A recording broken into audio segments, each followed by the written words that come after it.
এক হাদি থেকে লক্ষ হাদি জন্ম নিবে ইনশাল্লাহ। কি বলো? যত যাবে রক্ত হাদিরা হবে শক্ত, তোমরা হবে শক্ত ইনশাল্লাহ। আমরা খুবই দুঃখজনক, আমরা বাংলাদেশে তোমরা যারা জেনজিরা 2000 জেনজি জীবন দিয়েছে আমার দেশকে সুন্দর করার জন্য।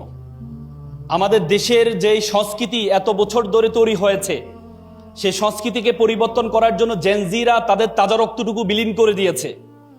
একসময় তোমাদেরকে আমরা ফার্মের মুরগি বলতাম যে তারা পাবজি খেলে, তারা বিভিন্ন গেম খেলে, তাদের দিয়ে কিছুই হবে না। সে জেনজিরা আমাদের 17-18 বছরের যে জঞ্জাল, সে জঞ্জাল থেকে মুক্ত করে যে জেনজিরা স্লোগান দিয়েছে, বুকের মধ্যে অনেক ঝড়, বুক পেতেছি গুলি কর, সেই জেনজিদের কারণেই আমরা এই সুন্দর দেশ পেয়েছি।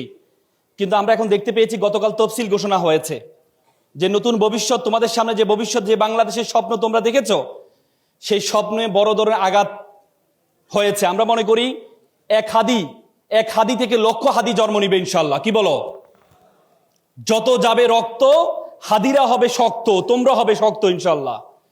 আমরা খুবই দুঃখজনক, আমাদের রাজনীতি একসময়, আসলে রাজনীতি আমি সবসময় বলি, রাজনীতি আমাদের জেনজিদের জন্য না, জেনজিদের জন্য না।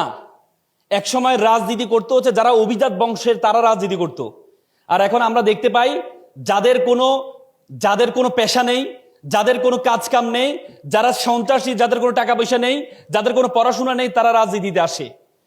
কিন্তু তোমরা যারা জেনজিরা, তোমরা সামনে আসছো রাজনীতিকে পরিবর্তন করার জন্য। আমি ওদিন একটা হাদিস পড়ে খুব অবাক হলাম। আল্লাহ রাসূলের ওফাতের সময়, আল্লাহ রাসূল যখন মারা যাবে, সে সময় একজন, আল্লাহ রাসূল মসজিদে বসে আছেন, তখন একজন সাদা কাপড় পরা একজন ব্যক্তি আসলেন। ব্যক্তি এসে আল্লাহ রাসূল হাঁটুর সাথে হাঁটু বসলেন। বসে আল্লাহ রাসূলকে জিজ্ঞেস করলেন, আচ্ছা কিয়ামত কখন হবে? আল্লাহ রাসূল বলছে, আমি জানি না। তখন যিনি বসে আছেন তিনি বলল, আমিও, যে যিনি প্রশ্ন করেছেন তিনিও জানে না। তারপরে প্রশ্ন করেছে যে কিয়ামতের কোনো আলামত আছে? তখন উনি বলল, কিয়ামতের 2টা আলামত আছে। অনেকগুলো আলামতের মধ্যে 2টা বিশেষ আলামত আছে। তার মধ্যে একটি আলামত হচ্ছে দাসীর পেটে মনিব জন্মগ্রহণ করবে। দ্বিতীয় আলামত হচ্ছে যাদের কখনো জুতা ছিল না, পোশাক ছিল না, তারা অট্টালিকার মালিক হবে। তোমরা কি মনে করো সমাজে কি আমরা এখন দেখতে পাচ্ছি না?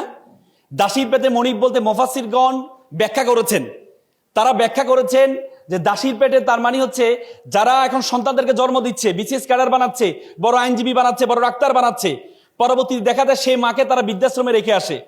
তার মানে যে মনিবকে বানিয়েছে সেই মনিব তার মাকে দাসীর মতো অ্যাড্রেস করে, ঠিক না? তার মানে কিয়ামতের সে আলামত শুরু হয়েছে। দ্বিতীয় যে আলামত, সেটি হচ্ছে যাদের জুতা ছিল না। তোমরা দেখো তোমাদের আশেপাশে যারা রাজনীতি করে, বড় বড় এমপি হয়েছে, মন্ত্রী হয়েছে, তাদের ব্যাকগ্রাউন্ডের দিকে একটু তাকাও, তাদের ফ্যামিলি একটু খোঁজখবর নিয়ে দেখো। তারা কখনো ড্রাইভার ছিল, নেতার কখনো ড্রাইভার ছিল, নেতার কখনো চামচা ছিল, যাদের কোনো পড়াশোনা নাই, চাঁদাবাজ ছিল, তারা পরবর্তীতে এমপি হয়েছে, কোটি কোটি টাকার মালিক হয়েছে না? হয়েছে না? তুমি আশেপাশে তাকাও। আমাদের মনে আছে ফেনীতে, তোমরা এখানে ফেনীর কেউ আছো?